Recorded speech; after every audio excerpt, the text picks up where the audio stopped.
I want to say is it's so great to be here. I was here a few years ago as a speaker, but one of the most wonderful things about being invited back is to be here and be at this incredible conference, to be here listening to people from around the world talking, to be here with you, seeing the world from a different perspective. It's fantastic. So it's worth coming here just for that. So thank you very much.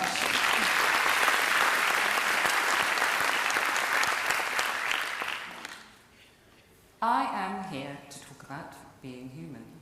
This is my obsession. Being human. How to tie in our basic emotions with design. That's what fascinates me. How our psyches are affected by our environments. How to make environments that resonate with our emotions.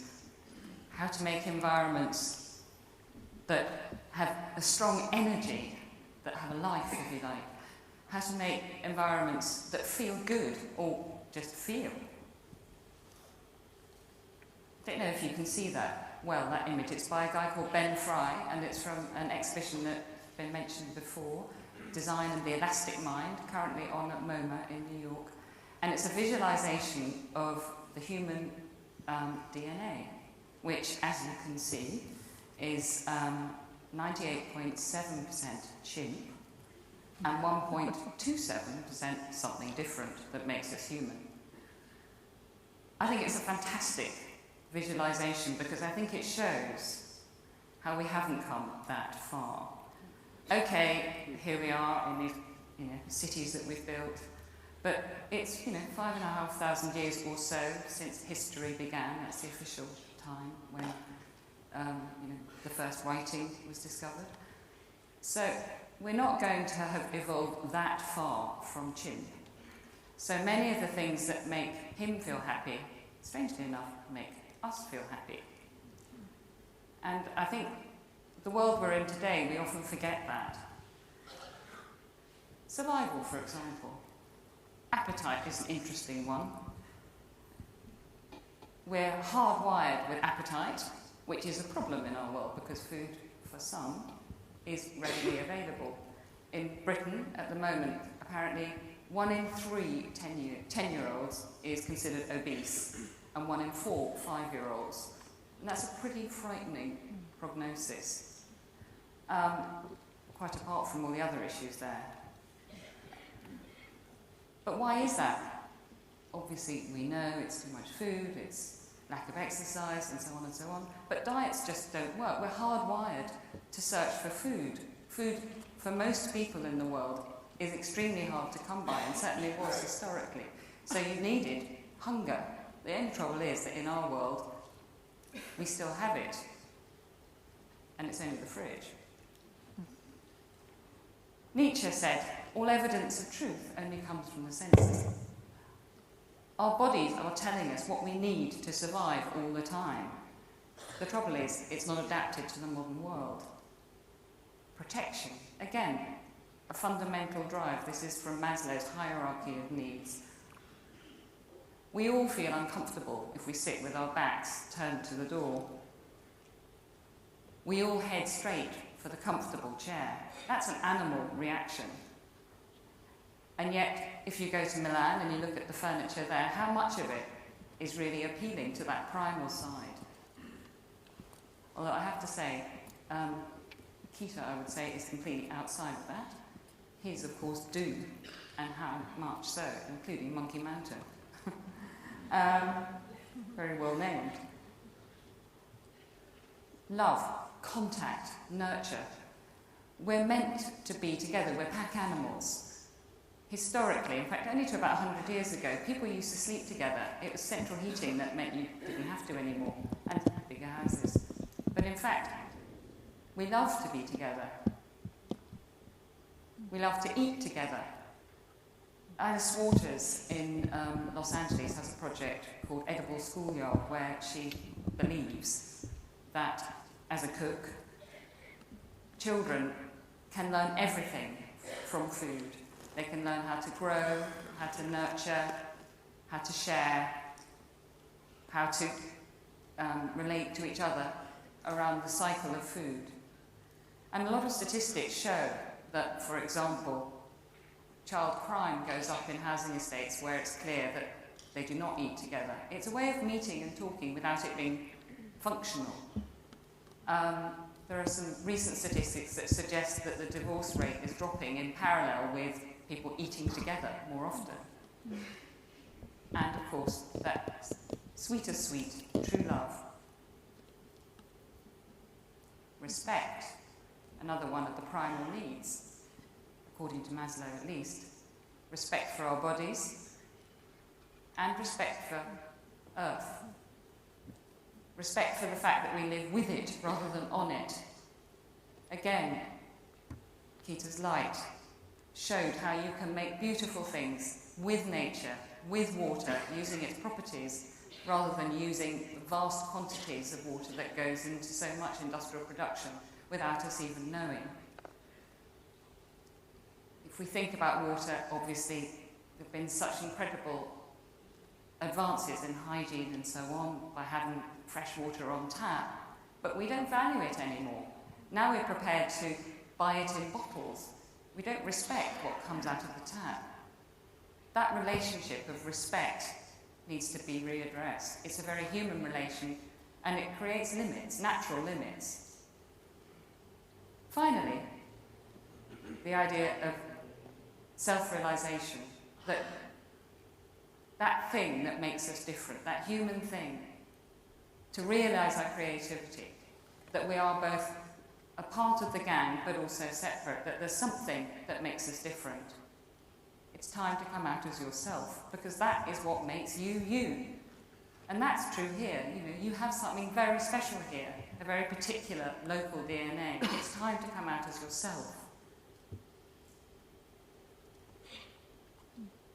In cities now, and increasingly the world is all about cities, by 2010, 50% of the world will be living in cities. We're very, very isolated. In America, apparently by 2010, we're going to be seeing a situation where 30% of the population live in cities. 30% of the population live in single-person households. And that's quite shocking, really. It's a very lonely-looking future. No wonder we want more physicality. No wonder we want more contact. And then, of course, there's that. We're all rather separated from each other, even if we've got 1 million people we're contacting on Facebook. And also, we think that we're finding out more. We have this idea that, the more information we have, the better decisions we make, the better choices we'll make. But all the evidence would suggest that's not the case. There's a book, Blink, by William Gladwell, which discusses the idea that actually we make better choices on the spur of the moment, that in fact our instinct thin slices through all the necessary things we need to know very, very quickly, which is quite logical, really, if you think back to the times when we would have needed to make decisions rather quickly and not had time to Google at least 100 different options. The intellect might have powerful muscles, but it's got no personality. A lot of modern goes back to the Bauhaus, after all, the founding father. And then it was all about a new world of space and light and hygiene, because the world it was breaking away from, a world destroyed by war, was dirty, poor and disease-ridden. But now, the legacy of that, of course, is increasingly impoverished. It's glass, it's metal, it's polished stone, especially in public spaces. It can be very, very inhuman. Offices, for example, are no more than white-collar factories. Hospitals are far from warm. It got separated from all those warm human values and set up in opposition. So, for example, fun became opposite to function. The wiggle became separate to the straight line. Somehow or other, we need to bring them together again. And the bizarre thing is, I don't know if you're familiar with this image, but when you see those images in colour, it slightly changes the picture, doesn't it? You never really think of the director of the Bauhaus, because this is the director of the Bauhaus office, being quite so cosy. Pleasure is a very, very important part of design. And the Eames knew it better than anyone.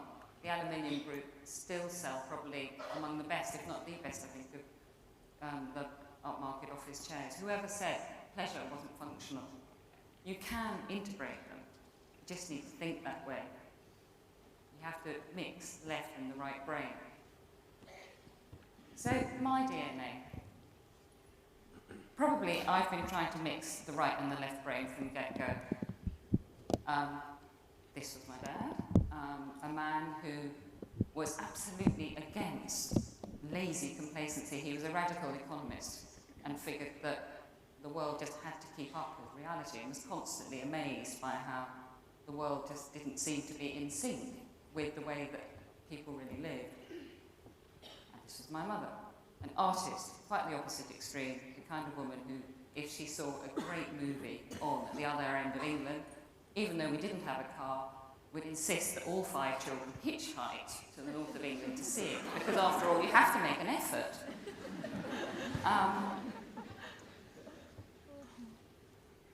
When I was 12, she got cancer, and that was probably a very formative thing for me, because in addition to being a stroppy teenager and doing all the things that stroppy teenagers do, I had to hang out a lot in cancer wards. And I learned quite a few things from that. One was that, at least it seemed to me, that warm was a much better idea than cool. Didn't get you very far. The other was that basically when life is, running out, the gloves come off, and there were some incredibly strong personalities in there, far more interesting than in the outside world. And the last was that, basically, you can't bet on it, you better get a move on. Time is not necessarily on your side. So, in my mid-20s, I ended up doing Elle decoration. Quite young, really. It was an accident. I'm sure they didn't mean me to be doing it. They started off giving it to me as a supplement. And then the 5 of us, art students, were in the back room with a laptop, making it very enthusiastically and I suppose very cheaply. So they thought, oh, well, let's stick with it. And then before they knew it, they had a success on their hands, so they couldn't really get rid of us. It was an amazing experience doing that magazine, and a huge learning curve for me too, because I got to see literally hundreds of houses. I think over 1,000 if I really think about it, and not only see them, but also examine them intimately on the light box and do captions for every single detail. So I learnt quite quickly what worked, and what I also saw was that many of the places that looked good in 2D actually felt terrible in the flesh. That beautiful big room, that double spread, no one used it. They were in the bedroom having an argument. In fact, the houses that felt good and looked good were very few and far between. And so I started my own research into architecture, into space that felt good. There was very little written about it, but individually in neuroscience, in architecture, in history, in poetry, you come across things, and I started drawing them up. As a consequence of that, I was asked by Indaba to start a department at the Design Academy Eindhoven called Man and Wellbeing. And you won't be surprised. The kind of basic premise of that is one eye sees, the other feels. Cool head, warm heart, how to integrate the way things look with the way they feel. A typical project is by a guy called Chaika Boomer, who is a musician and who basically designed railings that were tuned. It's such an obvious idea to link the two senses, but so beautiful.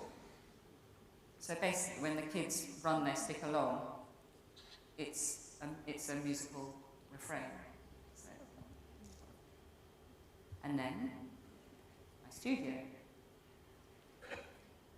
Well, we start the day with porridge, because it keeps you going until mid-afternoon.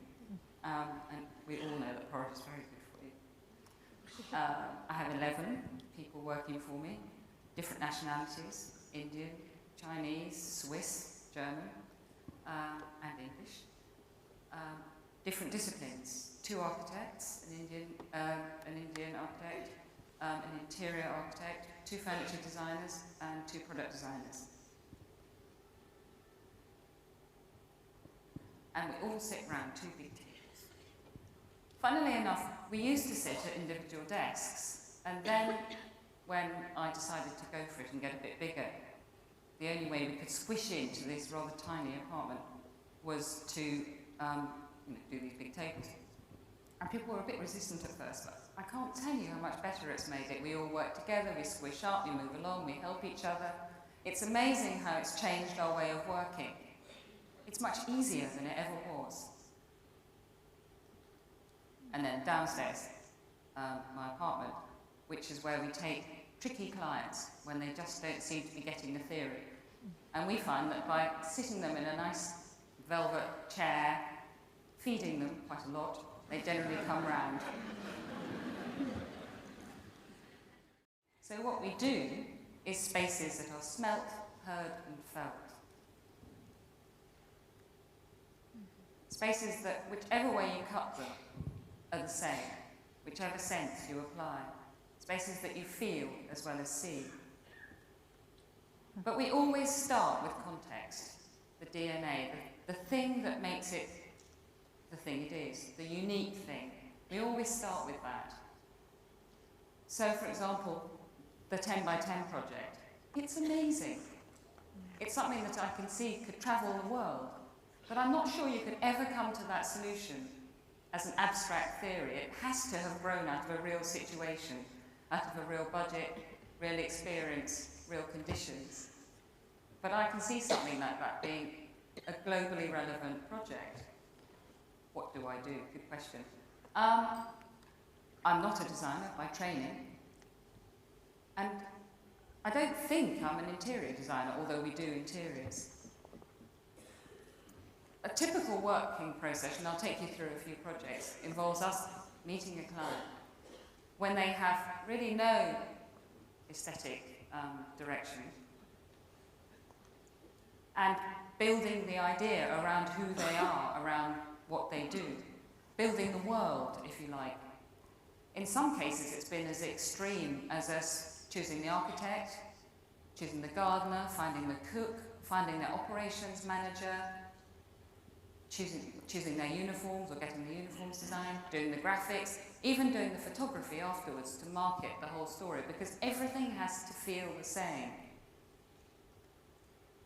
This project, the Grand Hotel Stockholm, is a restaurant project for a restaurateur called Mattias Dahlgren. He's Swedish and specialises in Swedish food, but an open-minded Swedish food. So it's Swedish, but from the point of view of somebody who looks at the world, a way of seeing the world rather than prescriptive. It's not a style, if you like. And he wanted us to do an environment that was the tangible version of that.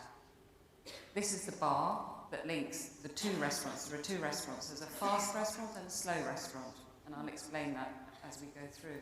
And the bar in between has this rather amazing heraldic screen, laser cut by Studio Dio, and it brings together Viking silhouettes with cooking utensils. Instead of it being the classical posh restaurant and diffusion, we thought about it and thought, well, actually, that's not what's going on here, because in fact, the posh restaurant is not about status as far as the cooks are concerned. It's about love. For them, it's about incredible ingredients, hours of time and attention, real thought. They never make money on those restaurants, even if they cost, 300 euros a head. They always lose money. They're a total labour of love. And the people who go to them are going because it's a really special occasion. It's a really meaningful occasion. So we turned the whole thing on its head and put it behind a secret door. So it's like a cabinet. You go into a magic world. And we did a twist on the dining room, really, a kind of sexy dining room in a way, a discreet charm of the bourgeoisie, with little velvet sofas, little areas where you can sit together intimately, because it's lovers, it's family, it's about emotional things. It's not about status. even if the quality is amazing. And people are in there for hours, 3, 4 hours, so it has to feel like somewhere you can really relax. For me, materials are a language. Materials have hidden messages. When we touch, we feel, we decide what a place is. I'm afraid when you go through Heathrow Airport, you know it's crappy because it's got that dirty carpet on the floor. When you go through Copenhagen with its wooden floor, you get a message about what kind of country you're going into. Every material you touch is giving you a message. And materials are so important in design. There's a wonderful book. It's quite hard to read, but it's interesting, really interesting, and worth ploughing through, called Inquiry by Design, by a chap called John Zeisel. And he has made the link between neuroscience and interior design, and particularly to do with Alzheimer's patients, because they don't so much lose their visual sense, but they lose their memory. And apparently for them, spaces that have a very strong visceral element, that have three-dimensional qualities, that have amazing materials, have amazing smells, that have music, bring back their memories. It's amazing. And probably it means it's the same for us. It means that we are likely to respond to those things more strongly even than the visual. So the fast food, not that fast, but faster, makes references to the Swedish materials, the floor from the building, which we did in a much bigger design. It's got the click of a station bar. It's robust, it's rigorous. It's not somewhere that you would hang about for hours and hours, but it's got a lovely, noisy energy to it. And we mixed 17th century tables with modern, because I really loved the idea that you could eat off a 17th century table to get the soul of that. But by putting them with modern, you don't see them as being old, as being traditional. You just see them as old, as being loved. And somehow the combination just makes a real beauty. And there they are, Matthias on the right and his cooks. And they too are incredible. There's an amazing atmosphere in the kitchen. And they're really happy in the restaurant. So when people aren't there, they are, which is great. This is another project that's about to come to fruition this summer, although some of it's already done. It's working with some of the classic, horrible English pubs. They were nice once, but I'll show you a picture at the end to show you what it was like before we started. One finds one's best welcome at an inn. That was what was written on the sign above the door. This is the old bell at Hurley. Underneath was the then innkeeper, 1900, Mr. Rodner, who sadly lost everything when there was a flood and all his wine bottles lost their labels. And this is some of the graphics that we're generating around the inns. It's based on the idea of something which is called a creepy, which is a little stool which was made of odds and sods of wood, because that area is a furniture-making area. So we're trying to tell a modern story of the inn, even if it's referring back to the old. Because timber frame, in many ways, is one of the most ongoing ways of building. It's also actually, funny enough, one of the most ecological in the sense that it loses least heat, and of course you reduce the amount of new build, which in itself is a pretty unecological activity a lot of the time. Community. One of the things that happened to all those pubs was that they turned their back on the world they were in, particularly when they were bought up by hotel groups, and so they became irrelevant to the communities they were based in. And we have made huge efforts in the different places to integrate the people who live around, whether it's to showcase the area photographs, the history of the area, or to bring in local suppliers to the kitchen, whether it's to give the garden over to local events or allow people to have funerals and funeral celebrations in some of the rooms, trying to just get them into the life of the area again, because that's what they were. This was what it was for a very long time, in theory, and this is what it's beginning to be in practice. There's two opening, both relatively near each other, and they're 11th century buildings.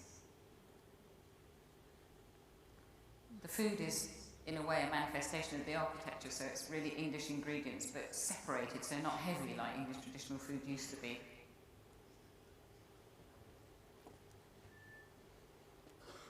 and the rooms are going to be affordable by English terms, just over 100 quid a night. Somewhere where people can go and stay during the week for business, because there's a lot of corporate stuff around there. Cream teas, all the things you want, not pretentious, just somewhere to be with your family, somewhere that you can be with many generations. And that was before. So it's moved on a bit. Soho House Group. This is a group of men I've been working with, I guess, for nearly 10 years on and off. It's, in fact, a club. It's a media club. Most of the people who belong to it are either filmmakers or advertising guys. So it's essentially a creative gang. They're pretty rowdy and drink a lot, and God knows what else. There was the famous Sadie Frost Jude Law scenario with various quantities of drugs being dropped behind sofas. So anyway, this was what it used to look like. Now, clearly that doesn't really add up, but it's standard, basic London bar. What I have done with them is to build an identity for them in a way, made a three-dimensional world. The first project with them was a hotel in the country, Babington House, and then the next project was this place in New York, Soho House. Translating an English pub to New York, in any case, seemed pretty far-fetched, because, in theory at least, the Americans don't do clubs. Also, they've got a thing about being very well groomed. And, a friend of mine said she couldn't possibly move back to London because they're all like trogs. You certainly couldn't have translated Soho House direct to New York. So we built an idea around it. We basically developed a sort of English look that had gone to New York. The building was in the meatpacking district, so we took that as the context, but made a place which was a world for the English visitor, so a sort of English eccentrics house in New York. It had to be robust, because these guys destroy everything they touch. At Babington, half the furniture that started off with straight legs ended up with curly legs after a couple of years. So hence we ended up with quite sturdy traditional furniture, because it lasts. But by juxtaposing it with overscale light or graphics, we modernised it. So, as well, you notice things more. It had to be rough. Hotels, I think, are mostly way too smooth. You don't feel anything. You know you're present when you can feel it. And this wall was literally something that we did to test colours for the building, but it was so beautiful we left it, and that's fine.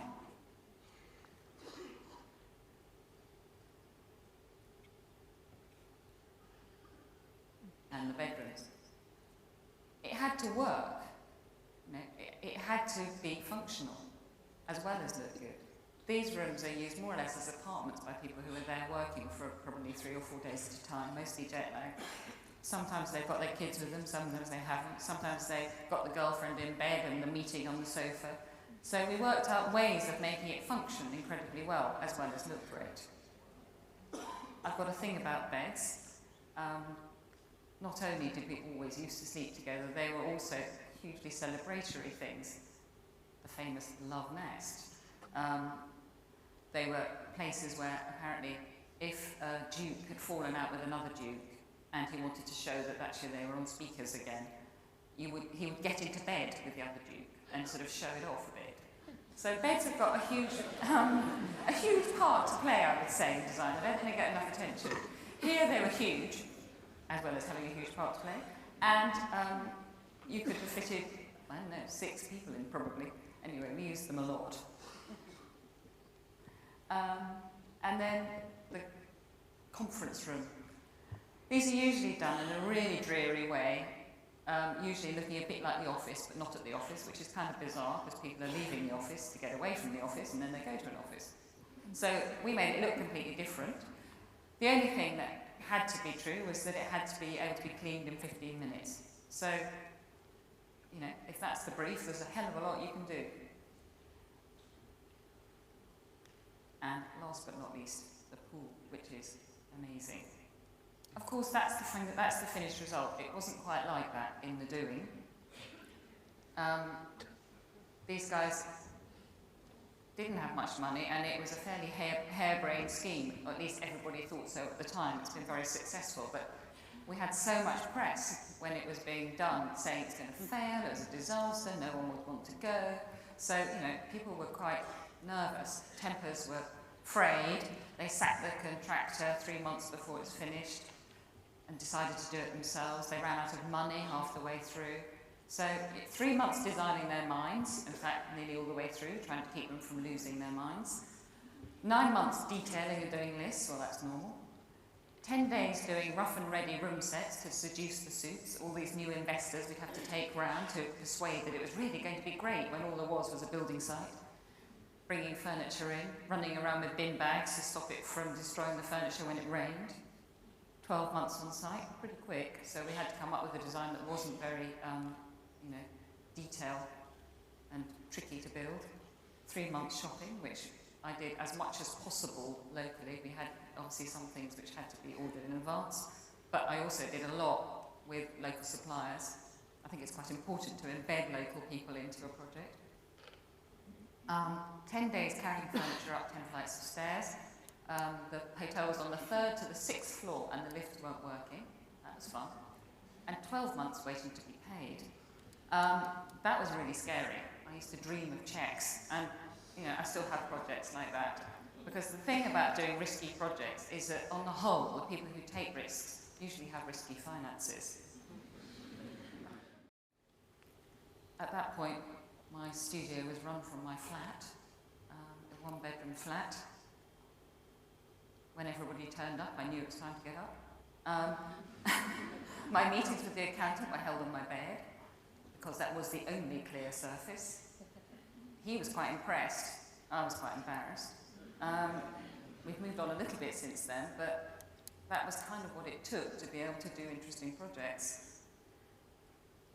This was another project for Soho House, a mini spa in Notting Hill, based on the idea of cowshed, because at Babbington there was a cowshed, which is where they started the first spa, and this is now a series of cowsheds, using materials that came from the English countryside, that had the tactility of the English countryside, black brick. And most importantly, being sociable, because I have a thing about spas. I don't understand why it's seen as a good idea to lie in a 9 by 13 foot treatment room and have stuff smothered all over you.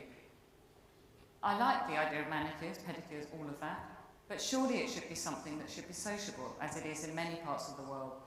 When you've got not much time, surely it's a great idea to have a place where you can go with your friends and do that kind of stuff together, rather than be locked away in tiny little treatment rooms with whale music or birds or something, and the therapist boring you to death. I mean, it just doesn't make sense. I know they're trying, it's not to be mean about them, but we don't really have time for that.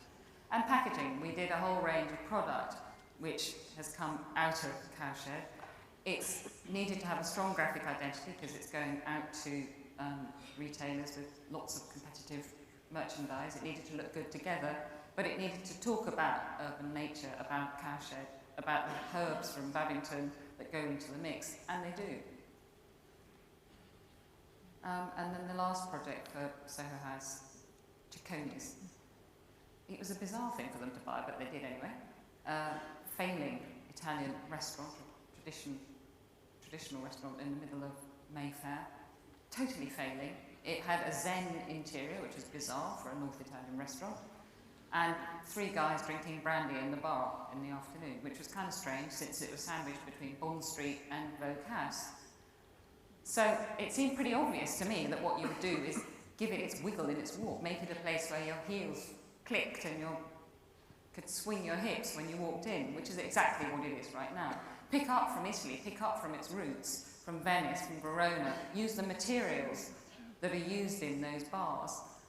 And in fact, the floor was made by a marble company just outside Venice. Pick up the references from those cities. But obviously take them on, move them on. This is the kissing corner, the big sofa area in the corner where everybody can go and hold hands at night. Even the chandeliers came from Murano. Materials have hidden messages. And finally, this is a project that's about to happen for Soho House next year in Miami. Pool meets jungle. And in the office, we discuss it as being Mrs. Robinson goes to the beach. I'm looking forward to the outfit. We don't do many products, although it's not intentional exactly, but it's something that comes out of context for me. I would have a hard time thinking about a product in the abstract. But contextually, yes, and we were asked by this amazing company called Vastberg in Stockholm to do a low-energy office light, because the guy who owns the company, he's a young guy, but working with his dad, who's brilliantly technological, he wants to do office lighting that's got all the technology that it needs to have, uses sustainable light sources, so LEDs or low-energy halogens, with the view that you should be reducing the ambient light in offices, because that's what uses so much electricity. It's just so wasteful. And it makes you feel rubbish. When you're working late at night, you want your own task light. You don't want to be sort of flooded with light. That's interrogation. So we looked at it as a friend. We looked at it as the thing we want in the studio when you're working late. A sturdy friend. So we mixed cast iron, wood, and bone china. It's a low-energy halogen, so it had to be with a material that it could glow through. And there it is. It's out now. And it's a real product. It's incredible, because the company that Vastberg are just really brilliant at producing.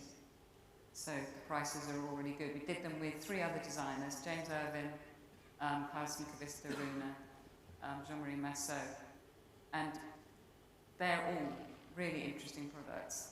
And I think, as far as I know, it's the first company to do low-energy task lights for offices at decent prices, especially.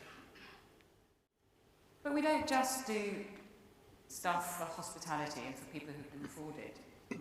For me, design is not about the money. You know, design's a way of seeing. And one of our projects, which is definitely not about the money, is for Notting Hill Housing Association, which provides affordable housing for people in London.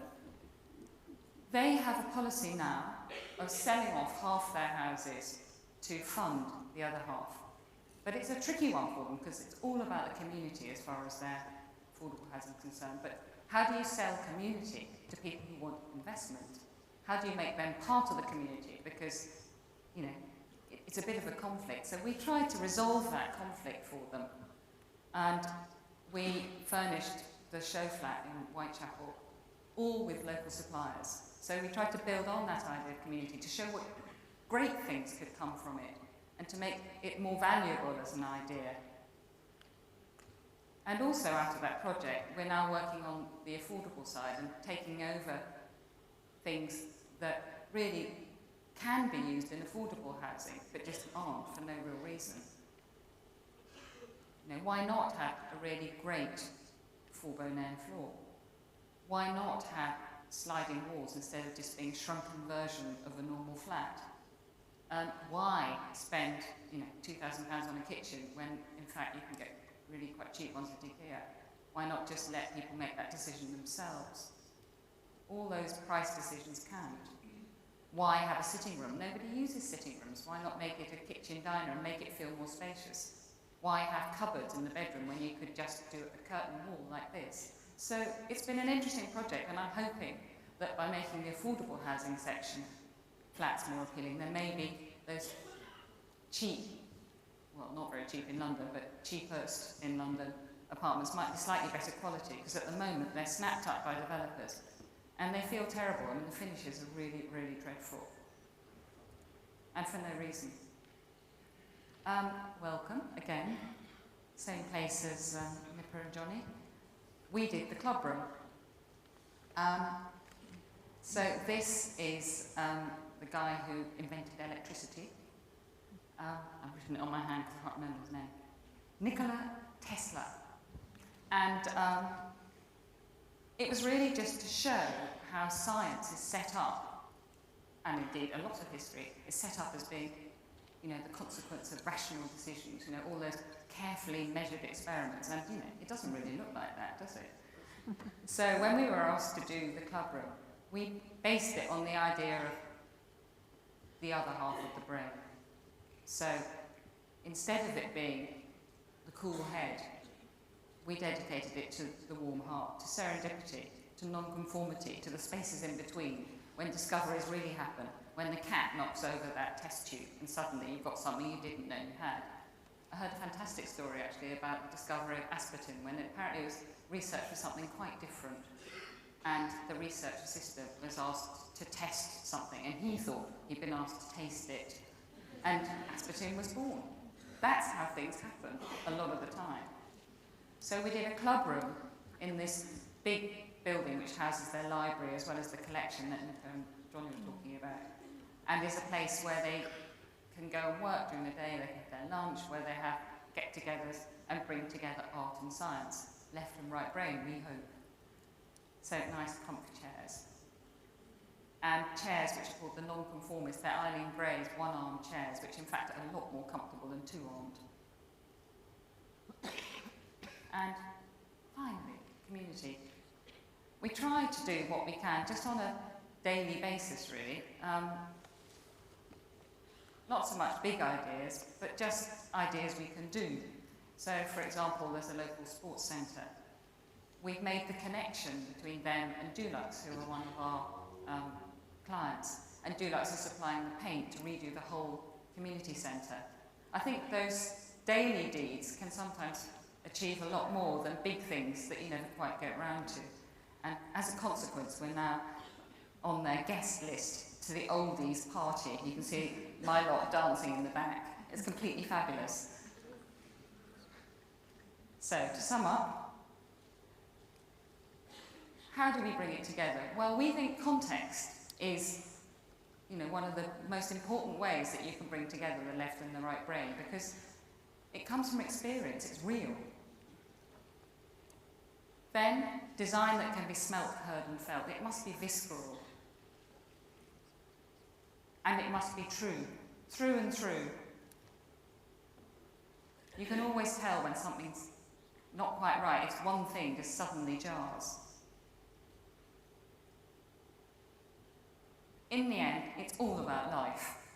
That was what Le Corbusier said at the end of his life, once he built quite a few other dodgy buildings as well as some beauties. Thank you very much.